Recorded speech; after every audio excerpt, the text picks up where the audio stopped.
وعلیکم ورحمۃ اللہ وبرکاتہ۔ ماہ شعبان کے متعلق سوال کیا گیا ہے کہ شعبان کے اندر کیا عمل کیا جائے کہ زیادہ سے زیادہ اجر پایا جائے، اور اللہ کے رسول کے عمل بتا دیجئے شعبان کے متعلق۔ بسم اللہ الرحمن الرحیم۔ اس کے متعلق سب سے پہلی بات تو یہ ذہن میں رکھیں کہ دین اللہ سبحانہ و تعالی نے اللہ کے رسول صلی اللہ علیہ وسلم کی زندگی میں مکمل فرما دیا، تو وہی چیز ہمارے لیے قابل عمل ہے اور حجت ہے جس میں اللہ کے رسول صلی اللہ علیہ وسلم کا اسوہ اور نمونہ موجود ہے۔ الیوم اکملت لکم دینکم واتممت علیکم نعمتی ورضیت لکم الاسلام دینا کا یہی تقاضا ہے۔ تو ماہ شعبان کے متعلق جو مسنون عمل ہے وہ ہے کہ اس مہینے میں کثرت سے روزے رکھے جائیں، جیسا کہ اللہ کے رسول صلی اللہ علیہ وسلم ان کے بارے میں سیدہ عائشہ صدیقہ رضی اللہ تعالی عنہ بیان کرتی ہیں۔ صحیح بخاری کے اندر روایت موجود ہے کہ نبی صلی اللہ علیہ وسلم روزہ رکھنا شروع کر دیتے تو حتیٰ کہ ہم کہتے کہ ابھی آپ لوگ لگتا ہے کوئی بھی روزہ نہیں چھوڑیں گے، پھر آپ صلی اللہ علیہ وسلم روزہ چھوڑنے شروع ہو جاتے تو ہم کہتے لگتا ہے اب آپ اس مہینے میں کوئی روزہ نہیں رکھیں گے، اور آگے روایت کے لفظ یہ ہیں وَمَا رَأَيْتُهُ أَكْثَرَ صِيَامًا مِّنْهُ فِي شَعْبَانَ، میں نے شعبان سے بڑھ کر آپ کو کسی مہینے میں نفلی روزے رکھتے نہیں دیکھا۔ تو اس کی حکمت بھی موجود ہے سیدنا اسامہ بن زید کی حدیث میں کہ نبی صلی اللہ علیہ وسلم سے جب پوچھا گیا کہ آپ اس مہینے میں کثرت سے روزے رکھتے ہیں تو اللہ کے رسول صلی اللہ علیہ وسلم نے فرمایا وَهُوَ شَهْرٌ تُرْفَعُ فِيهِ الْأَعْمَالُ إِلَى رَبِّ الْعَالَمِينَ، یہ وہ مہینہ ہے کہ جس میں اللہ سبحانہ و تعالیٰ کے ہاں اعمال کو پیش کیا جاتا ہے، اور میں پسند کرتا ہوں کہ میرا عمل جب رب کی بارگاہ میں پیش ہو تو میں روزے کی حالت میں ہوں۔ باقی اس مہینے کے اندر خاص طور پر شعبان کی 15ویں رات، اس کے حوالے سے بڑی باتیں معروف ہیں جس کو ہمارے ہاں شب برات بھی کہا جاتا ہے۔ پہلی بات تو یہ ہے کہ یہ شب برات یہ مرکبی درست نہیں، شب فارسی کا لفظ ہے، برات عربی کا لفظ ہے،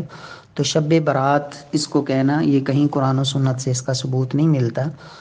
اس رات کی فضیلت کے حوالے سے جتنی بھی روایات عام طور پر پیش کی جاتی ہیں وہ روایات ضعیف ہیں، اور امام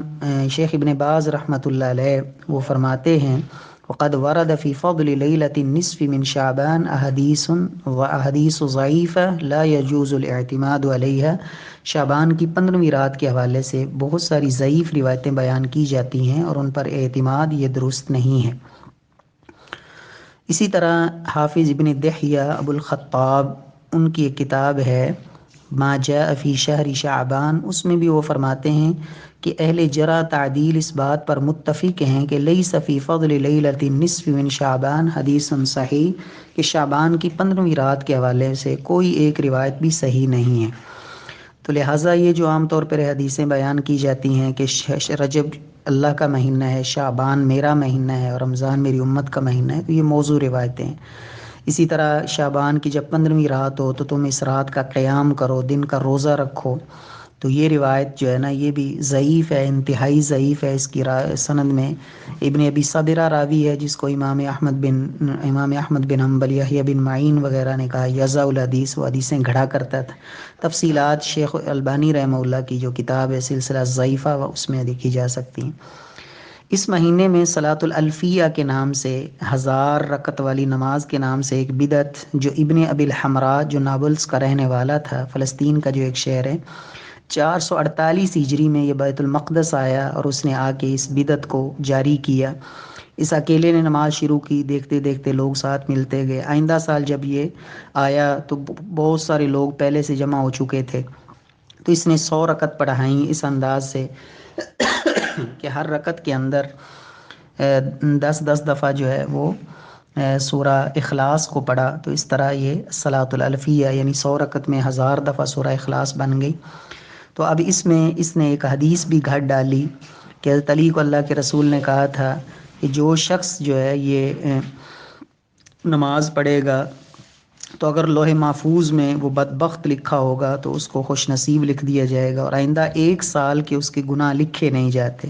اور جو بھی وہ حاجت رب سے طلب کرتا ہے تو وہ اس کی پوری کی جاتی ہے۔ حالانکہ یہ روایت بالکل من گھڑت ہے، موضوع ہے۔ امام شوکانی، ابن الجوزی، امام نووی، امام ابن حبان، امام قرطبی، امام سیوطی، ملا علی قاری،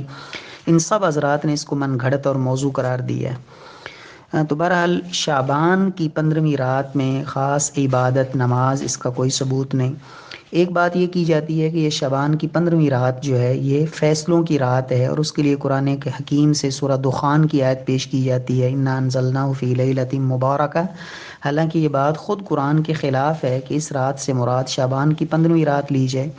کیونکہ یہاں اللہ نے فرمایا کہ ہم نے قرآن کو برکت والی رات میں اتارا، دوسری جگہ اللہ تعالیٰ نے فرمایا ہم نے اس کو قدر والی رات میں اتارا، اور تیسری جگہ اللہ تعالیٰ نے خود وضاحت فرما دی شہر رمضان الذی انزل فیہ القرآن، کہ رمضان وہ مہینہ ہے جس میں قرآن اتارا گیا۔ تو مقصد یہ ہے کہ یہ لیلہ مبارکہ لیلۃ القدر یہ رمضان کے مہینے میں۔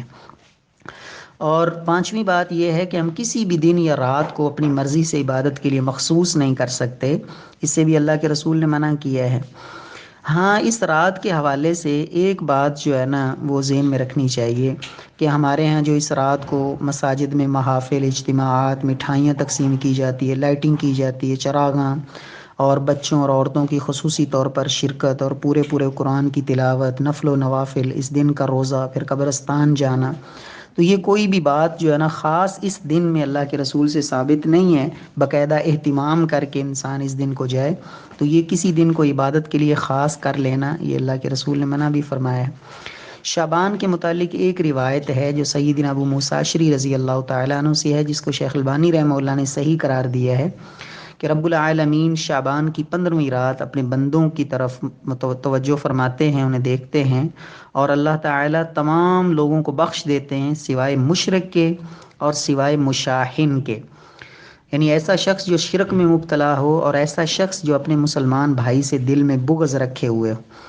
تو اب یہ روایت جو ہے نا یہ صحیح ہے، تو اس میں اگر دیکھا جائے تو اس سے کوئی خاص عمل ثابت نہیں ہوتا، بلکہ اس سے جو 2 باتیں ثابت ہوتی ہیں وہ دونوں کا تعلق دل کی صفائی اور عقیدے کے ساتھ ہے۔ تو اصل جو کرنے کا کام ہے شعبان کے مہینے میں یا اس 15ویں رات میں، وہ یہ ہے کہ انسان اپنے عقیدے کی اصلاح کرے، کہ مشکل کشا، حاجت روا، اور اللہ رب العزت کی ذات کو قادر مطلق اور عالم الغیب، نفع نقصان کا مالک اور خزانوں کا مالک، اور یہ سب کچھ صرف ایک اللہ کو مانا جائے۔ اور دوسرا جو کرنے کا کام ہے کہ انسان اپنے دل کو صاف کرے کسی مسلمان کے ساتھ جو دنیاوی کسی وجہ سے ناراضگی، قطع تعلقی، تو اس سب کو انسان ختم کر کے اپنے سینے کو صاف کرے۔ لیکن ہمارے ہاں اس کی الٹ چلتا ہے کہ ساری رات ایک تو شرکیہ نعتیں اور شرکیہ نعرے، اور اس طرح لوگوں کے اوپر طنز اور طعن، اور اس کے علاوہ جو ہے نا وہ اللہ رب العزت کے ساتھ شرک پر مبنی جو ہے وہ نعرے بازی، اور لوگوں کے دلوں میں حسد اور کینہ اس کو مزید بھرنا، اور حدیثوں کا مذاق اڑانا، نعوذ باللہ، اس طرح کے امور کو جو ہے نا وہ اہمیت دی جاتی ہے، جو سراسر غلط ہے۔ اللہ رب العزت جو ہے وہ ہمیں حق کو سمجھ کر اس پہ عمل کی توفیق نصیب فرمائے۔ السلام علیکم ورحمۃ اللہ وبرکاتہ۔